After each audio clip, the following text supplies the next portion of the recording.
When artists feel shut out, it's kind of a, shut out of the building because it's a very colonial-like structure, and as I say, it's a fort. I remember being shut out of Stratford, and us as radical young actors going, we're going to nail a dead swan to the door every day until they do a new Canadian play. But it was the same thing of feeling cut out of your own culture. But this is a national scale, and it's also founding peoples as opposed to newly arrived. It's that. So the stakes are even higher. Yeah, and you got to remember too, like the NAC exists on unceded territory. And being from BC, we know what that term means. But a lot of folks, again, being invisible, Indigenous people being invisible in a lot of ways, they don't realize that the land has never been conquered, has never been given over. And all of this infrastructure, the power infrastructure of the country, exists on unceded Algonquin territory. Now that in and of itself is the story of this country, right? And so all of that history, again, context, all of that history is the framework from which Indigenous work is occurring here. So I've always felt, go back to the beginning of this question, me coming into this, colonial fort of art,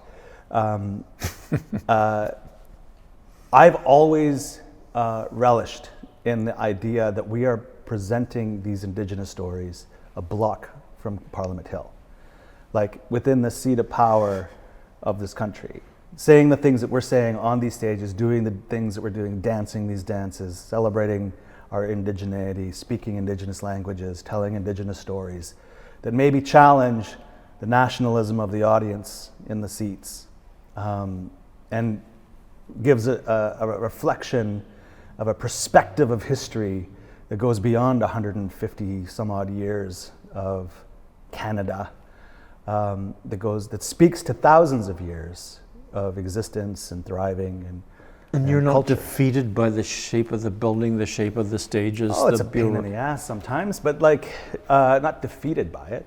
If you had $1 billion and you said, okay, Kevin, what do you think we should do with this building to actually make it applicable? If I had $1 billion, I wouldn't use this building.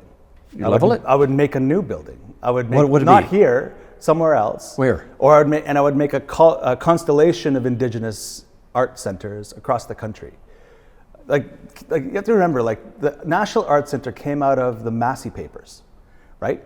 This nation building project where we built all of the galleries, all of the museums, the National Art Center, the regional theater system, which came from which then spawned the Canadian theater regime, I guess you could call it, and so how we do Canadian theater.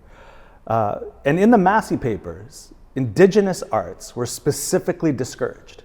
There's a whole section in the Massey Papers that says we should discourage the natives from doing their things, right? What? Oh yeah.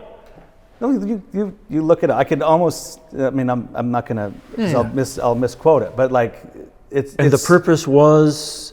Well, it was the era of assimilation, right? It was the 50s. Right.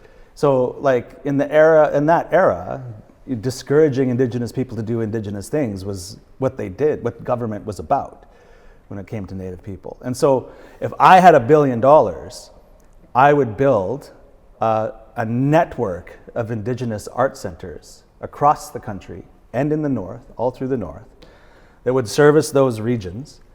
And I would have that would be how we did it. And maybe there was a central sort of Indigenous art space that would not be a bunch of concentric hexagons. That would be based on architecture that was representative of Indigenous values. Round, theaters in the round spaces, where we can all be equals, where we can tell stories in circles, tell stories that loop,